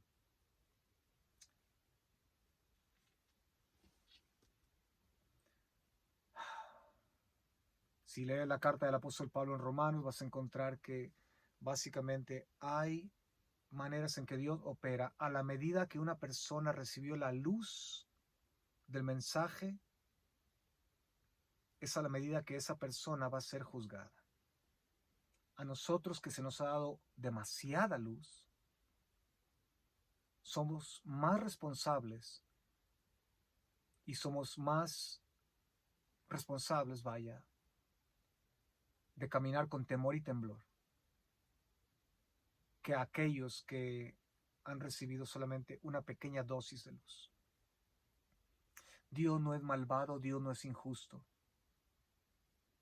Y Dios pesa los corazones. Dios ve más allá de lo que nosotros podamos ver. Entonces vamos poniendo en contexto muchos pasajes que yo sé que vienen a la mente de algunas personas que posiblemente estén viendo esta clase, que puedan pensar, no, pero el texto dice, el que no tiene al Hijo no tiene la vida. Bueno, espera. ¿No estás comprendiendo? ¿Cómo puedes llegar a decirle a una persona, el que no tiene al Hijo no tiene la vida? Y si tú no tienes a Jesús en tu corazón, espera, ¿de qué hablas? Es un lenguaje que desconozco. ¿Por qué no me explicas? El mensaje tiene que ser dado en una forma coherente, en una forma convincente, en una forma no solamente con pasión y con deseo, pero una forma correcta, una forma compasiva, amorosa, en una forma empática. No puedes solamente decir, si no crees en Dios, vas a la Gehenna. La persona se murió al día siguiente, la atropelló un auto, Hashem no lo permita, y tú vas y le dices a tu congregación, ayer le habló una persona y no creyó en Dios, se fue a la Gehenna. Bueno, ¿quién eres tú para decidir quién va y quién no va? Es que este verso dice, ok, ese verso dice, pero acá hay 20 que dicen otra cosa. Es complejo, es muy complejo. Y el amor de Dios es impresionante en casos como esos. Pero si la persona comprendió el mensaje y la persona rehúsa, entonces la persona va a recibir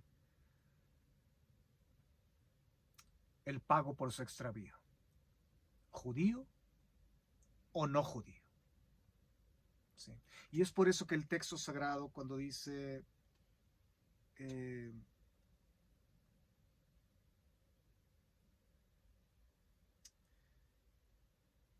que todo Israel será salvo, como está escrito, vendrá el libertador, vendrá de Sión libertador y quitará de Jacob la impiedad. Y este será mi pacto con ellos cuando quite sus pecados. ¿Ya? Solo Dios quita nuestros pecados. Nosotros no nos los quitamos con hacer tikkun ni con hacer teshuva.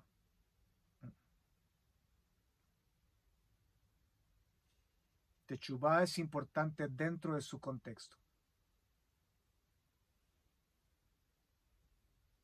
Entonces, el texto que me envía mi hermoso amigo me dice que, bueno, también él comenta sobre el asunto de que Dios va a tratar directamente con el pueblo, que nosotros, dice, no somos los que vamos a hablarle al judío, sino que Dios directamente va a hablarles.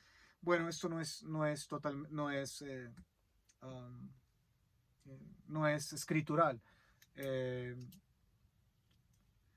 Y lo vemos desde un inicio, el libro de los Hechos. Pablo, a donde primero iba, era las sinagogas, al judío.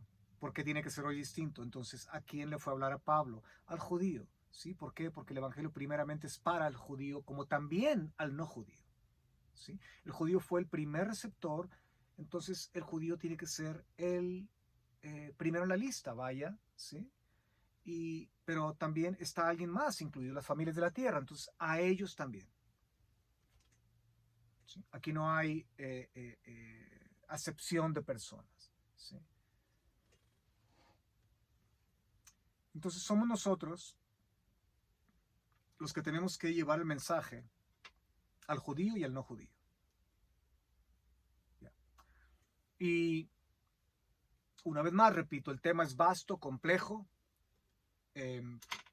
pero podemos llegar a conclusiones sanas si simplemente damos una pequeña explorada al tema en el texto sagrado. Necesitamos un mediador. Necesitamos un mediador. Y ese mediador es el único que ha demostrado que pudo regresar a la vida venciendo a aquel y aquellos que tenían el imperio y el poderío de la muerte y que tenían a la humanidad esclava por temor a la muerte. Hoy tenemos esperanza. Sí. Y les voy a decir algo para cerrar. Con esto concluyo. En mis años, en mi vida en la sinagoga judía ortodoxa, con mis hijas, no puedo decir que hubo un día que yo entré a la sinagoga, sea Shabbat, sea lunes, sea domingo, sea en los días de estudio, vaya, que estaba metido en la sinagoga 3 veces por semana, muchas ocasiones. Una sinagoga judía ortodoxa, ¿ok? No recuerdo un día donde yo, posiblemente lo hubo, pero en otra circunstancia, pero no recuerdo un día donde yo no saliera con el mismo vacío. Entraba lleno y salía con un vacío. Ya. Porque nada llena ese vacío, sino el saber, por cierto, que hay alguien que está de mi lado, que vino por mí a rescatarme, que vino a mediar por mí, en una forma más sublime aún de como lo hacía en la historia en la antigüedad. La palabra de Dios se hizo carne, habitó entre nosotros, vimos su gloria, gloria como del unigénito Hijo de Dios, lleno de gracia y de verdad. No hay nada que pueda llenar el vacío, sino el regalo de la vida eterna, el regalo al mundo por venir, el regalo al Olam Haba. Y el Olam Haba se llega únicamente a través de la mediación del Mesías resucitado, Yeshua el bendito, el destructor de los dioses, el único que tiene el poder y la autoridad para darnos el pase al mundo por venir. Hashem tenga misericordia de mi gente, el pueblo judío. Hashem puede traer colirio a los ojos de nuestro pueblo, el pueblo judío, y revelar que aquel que vino 2000 años atrás es aquel a quien hemos estado esperando,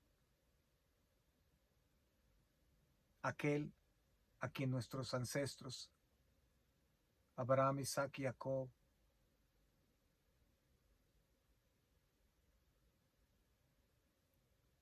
recibieron en sus casas, recibieron guianza de él, nos habló en el monte Sinai, nos habló en la zarza, nos guió por 40 años en el desierto, nos hablaba a través de los profetas, la membra divina,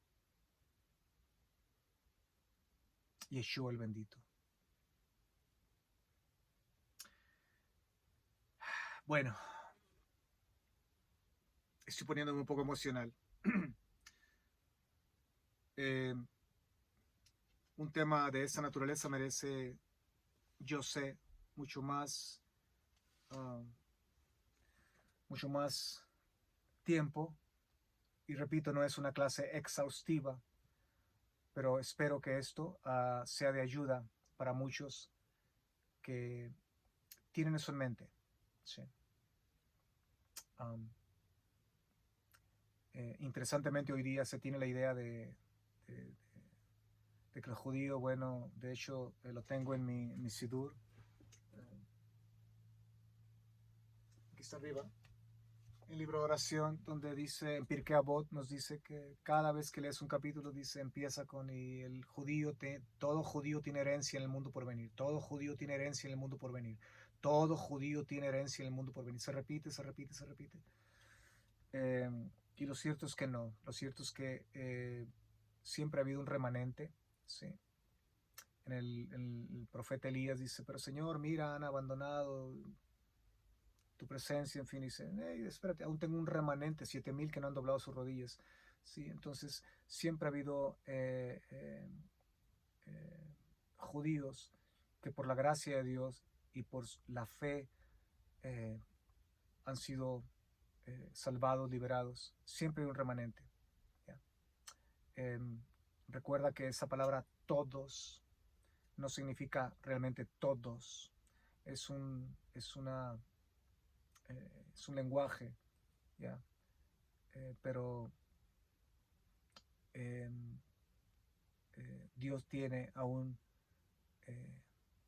mucho pueblo y ese pueblo es un remanente, sí, que cada generación es salvado y liberado en una forma colectiva, nacional, sino en una forma individual, independiente, porque reconectar con Dios no tiene nada que ver con una nacionalidad o pertenecer a un grupo étnico o a una religión. Reconectar con Dios es algo que tiene que ver con el individuo, con la persona y no colectivamente. Y siempre he visto últimamente el fenómeno de, oh, los judíos, oh, ellos son especiales, o sí. Entonces imagínate crear esta idea de que el judío puede ser liberado, salvado y estar con Dios solamente a través de hacer tikkun y teshuvah. Sí, pues qué lindo, ¿no? Qué hermoso. Pero básicamente sería como reinventar otro escape, otro mensaje, ¿sí? Y decir que lo que Yeshua el bendito hizo en el madero no es suficiente. ¿Ya? Pero déjame decirte que ni tikkun, ni acciones buenas, ni bondadosas, ni arrepentimiento sin el contexto de Yeshua el bendito, ¿sí? Eso no tiene poder para acabar con el poderío de la muerte. ¿Ya? Recuerda, la salvación y la liberación tiene que ver con nuestro estatus. ¿Ya? Simplemente. Y todos estamos en el mismo barco. Todos hemos pecado, ¿ya? Y todos estamos apartados de la gloria de Dios. Solamente aquel que es la gloria de Dios, la imagen misma de su substancia, aquella gloria que aparecía en la antigüedad, el bendito, el Mesías resucitado, es el único que puede reconciliarnos nuevamente con la divinidad, con Dios mismo. ¿Ya? Entonces espero que esto sea de ayuda a muchos. Posiblemente hay algunos rincones que no cubrí, algunos espacios grises. Háganmelo saber, escríbanme vía Messenger y podríamos, ¿por qué no?, darle continuidad a esta clase. Pasen una bella noche. Me despido de la República de Texas. Ese es Proyecto Jaor. Espero verlos el próximo video. Shalom, shalom.